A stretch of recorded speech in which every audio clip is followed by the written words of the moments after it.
بسم اللہ الرحمن الرحیم۔ السلام علیکم رحمۃ اللہ وبرکاتہ۔ اللہ کی رحمتیں اور برکتیں نازل ہوں ہم سب پر۔ میرے محترم ناظرین، تاریخ اس بات پر گواہ ہے کہ انبیاء کرام علیہ السلام کے دور میں جب اللہ پاک نے اپنے انبیاء کرام علیہ السلام کو معجزات عطا کیے، اس زمانے میں مشرکین لوگوں نے اپنی آنکھوں کے سامنے معجزے دیکھ کر بھی انکار کیا اور بجائے ماننے کے یہ کہہ دیتے کہ یہ تو کھلا جادو ہے۔ ان ملحدین کی اولادوں نے آج تک اسی روایت کو پکڑا ہوا ہے، مگر اس کا نام تبدیل کرتے ہوئے یہ کہہ دیتے ہیں ان معجزات کا تعلق تاریخ سے ثابت نہیں، جس کی مثال حال ہی میں بنائی گئی ایک انڈین یوٹیوبر کی ویڈیو ہے، جس میں اس نے کہا ہے کہ حضرت محمد مصطفیٰ صلی اللہ علیہ وآلہ وسلم کا تلوار سے چاند کے 2 ٹکڑے کرنا مسلمان ثابت کر کے دکھائیں۔ تاریخ نے تو شق القمر کے واقعے کو جا بجا ثابت کیا، مگر ملحدین نے اسے پڑھنے کی زحمت گوارا نہ کی۔ شق القمر کا واقعہ کیا ہے؟ تاریخ میں اس کا ذکر کہاں موجود ہے؟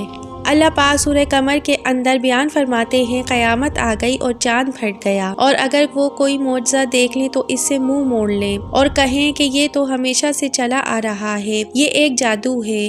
اللہ کے پاک کلام قرآن مجید میں موجود ان آیات نے شق القمر کے واقعے کو ایک معجزے کے اندر بیان کیا۔ یہ معجزہ حضرت محمد مصطفیٰ صلی اللہ علیہ وآلہ وسلم کے دور میں ظاہر ہو چکا ہے۔ قرآن مجید نے اس کو ماضی میں یعنی گزر چکے وقت کے طور پر بیان کیا ہے۔ ہو سکتا ہے اس واقعے کے کوئی آثار آج کے دور میں موجود ہوں یا بالکل ہی ختم ہو گئے ہوں، کیونکہ یہ عام حالات سے ہٹ کر ایک معجزہ تھا۔ قرآن مجید کے بعد اگر ہم احادیث کی طرف جائیں تو صحیح احادیث کی روشنی میں بھی شق القمر کا واقعہ موجود ہے۔ جلیل القدر صحابہ عبداللہ بن عباس، انس بن مالک اور حذیفہ بن یمان نے اپنی آنکھوں سے دیکھنے کے بعد اس واقعے کو بیان کیا۔ شق القمر کا واقعہ دراصل اس وقت پیش آیا جب قریش کا ایک گروپ حضور اکرم صلی اللہ علیہ وآلہ وسلم کے پاس آیا اور کہنے لگے کہ اگر آپ واقعی اللہ کے سچے نبی ہیں تو ہمیں کوئی معجزہ دکھائیں۔ حضور اکرم صلی اللہ علیہ وآلہ وسلم فرمانے لگے کہ تم لوگ کیا دیکھنا چاہتے ہو؟ لوگوں نے آپس میں مشورہ کر کے سب سے مشکل کام کو منتخب کیا تاکہ محمد مصطفیٰ صلی اللہ علیہ وآلہ وسلم اس کام کو نہ کر سکے۔ مگر وہ کون سا کام ہے جو میرے آقا محمد مصطفیٰ صلی اللہ علیہ وآلہ وسلم نہ کر سکیں؟ یہ گروہ کہنے لگا، اے محمد مصطفیٰ صلی اللہ علیہ وآلہ وسلم، آپ ہمیں چاند کے 2 ٹکڑے کر کے دکھائیں۔ حضرت محمد مصطفیٰ صلی اللہ علیہ وآلہ وسلم فرمانے لگے، ٹھیک ہے، اگر تم چاند کو 2 ٹکڑوں میں ہوتا دیکھ لو تو کیا تم ایمان لے آؤ گے؟ ان لوگوں نے اس بات میں سر ہلاتے ہوئے کہا کہ ہاں، ہم ایمان لے آئیں گے۔ نبی اکرم صلی اللہ علیہ وآلہ وسلم نے چاند کی طرف انگلی سے اشارہ کیا تو چاند 2 ٹکڑے ہو کر 2 حصوں میں الگ ہو گیا، یہاں تک کہ جبل ہیرا پہاڑ درمیان میں اور چاند کے 2 ٹکڑے اس کے دونوں طرف صاف دکھائی دینے لگے۔ پر وہ کھڑے لوگ اس معجزے کو حیرت زدہ ہو کر دیکھنے لگے۔ حضور اکرم صلی اللہ علیہ وآلہ وسلم فرمانے لگے، لوگوں دیکھ لو اور یاد رکھنا۔ جس کے بعد آپ صلی اللہ علیہ وآلہ وسلم نے دوبارہ چاند کو اشارہ کیا تو وہ دوبارہ سے اپنی اصلی حالت میں جڑ گیا، لیکن کفار مکہ اپنے کیے گئے وعدے سے مکر گئے اور کہنے لگے یہ تو صرف محمد کا کیا گیا جادو ہے۔ اس گروہ میں کفار مکہ کا سردار ابو جہل بھی موجود تھا۔ اس گروہ میں کچھ عقل مند سردار کہنے لگے، جادو ہمیشہ اپنا اثر صرف حاضر لوگوں پر ہی دکھاتا ہے، اس کا اثر ساری دنیا کو اپنے گرفت میں نہیں لے سکتا، تو کیوں نہ ہم یہ گواہی ان لوگوں سے دلوائیں جو دوسرے ملکوں میں سفر پر گئے ہوئے ہیں۔ تو بھرے مجموعے میں ان سے پوچھا گیا، کیا تم نے بھی فلاں رات کو چاند کے 2 ٹکڑے ہوتے دیکھا تھا؟ اگر ان لوگوں نے گواہی دے دی تو محمد صلی اللہ علیہ وآلہ وسلم یقیناً سچے نبی ہیں۔ چنانچہ کچھ دنوں کے بعد قافلہ واپس آنا شروع ہو گیا تو وہ لوگ دوڑ کر ان سے شق القمر کے واقعے کو دیکھنے کا ثبوت ڈھونڈنے لگے، مگر انہیں جواب ایک ہی ملتا، ہاں، ہم نے فلاں رات کو چاند کے 2 ٹکڑے ہوتے دیکھا تھا۔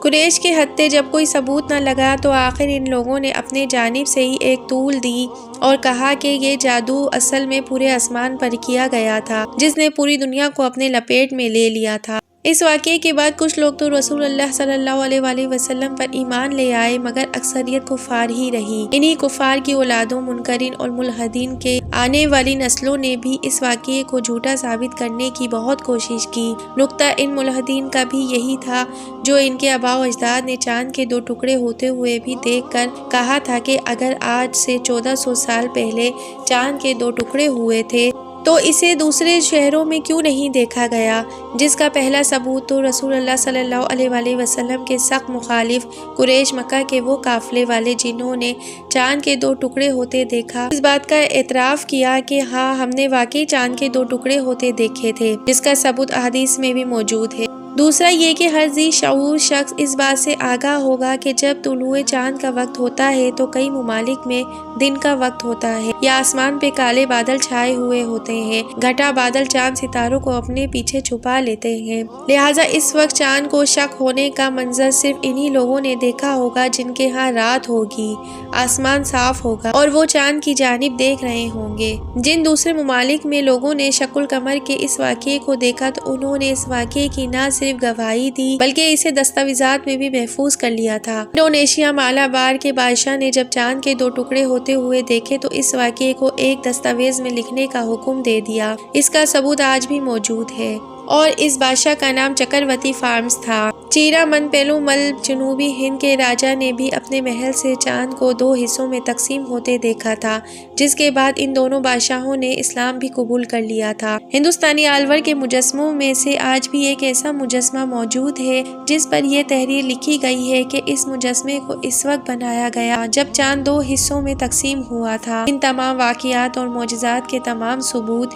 انڈین لائبریری جو کہ لندن میں موجود ہے، یہ ثبوت آج بھی پڑے ہیں۔ ملحدین کا آخری اعتراض یہ ہے کہ یہ واقعہ سائنس سے ثابت نہیں ہوا۔ 1680 میں ایک ماہر ریاضی دان فلکیات نے چاند کی ایک تصویر بنائی۔ ڈومینو کسینی کی چاند کی بہت زیادہ ریسرچ ہی اسے چاند کے متعلق دلچسپی کو مزید بڑھاتی گئی۔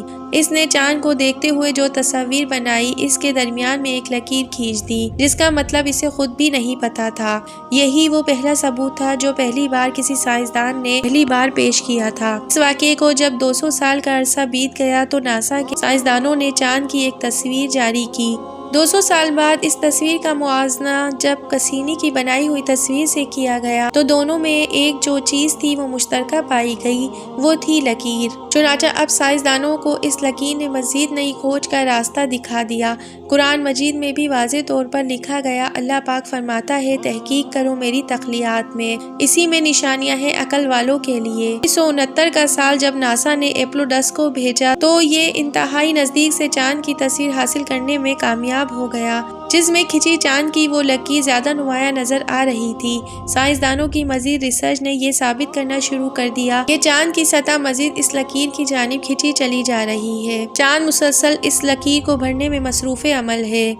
ہیپوتھیسس کے مطابق چاند کے ماضی میں چاند کی جسامت میں کچھ کمی واقع ہوئی تھی۔ اس سارے واقعے کا تعلق اسی سمت جا ملتا ہے جب چاند 2 ٹکڑے ہوا تو جسے یہ لکیر آج بھی پر کرنے کی کوشش کر رہی ہے۔ اصل میں اسٹرونوڈو سائنسدان اس سچائی کو جانتے ہوئے بھی اسے محض قصے کہانیوں کی نظر کرنا چاہتے تھے، جس کی ایک وجہ یہ بھی ہو سکتی ہے کہ اگر چاند کے درمیان کھینچی اس لکیر کے حقائق اور اس میں پوشیدہ راز دنیا کے سامنے رکھے گئے تو اسلام کی حقیقت مزید کھل کر لوگوں کے سامنے آ جائے گی۔ ان لوگوں کا رخ مزید تیزی سے اسلام کی جانب بڑھنے لگے گا۔ تو میرے محترم ناظرین، یہ تھی کچھ معلومات جب میرے نبی محمد مصطفیٰ صلی اللہ علیہ وآلہ وسلم نے چاند کے 2 ٹکڑے کیے تھے۔ اگر آپ کو میری ویڈیو اچھی لگی ہے تو پلیز لائک، شیئر، کمنٹس اور سبسکرائب ضرور کیجیے گا۔ زندگی رہی تو پھر ملیں گے معلوماتی ویڈیو کے ساتھ۔ اللہ حافظ۔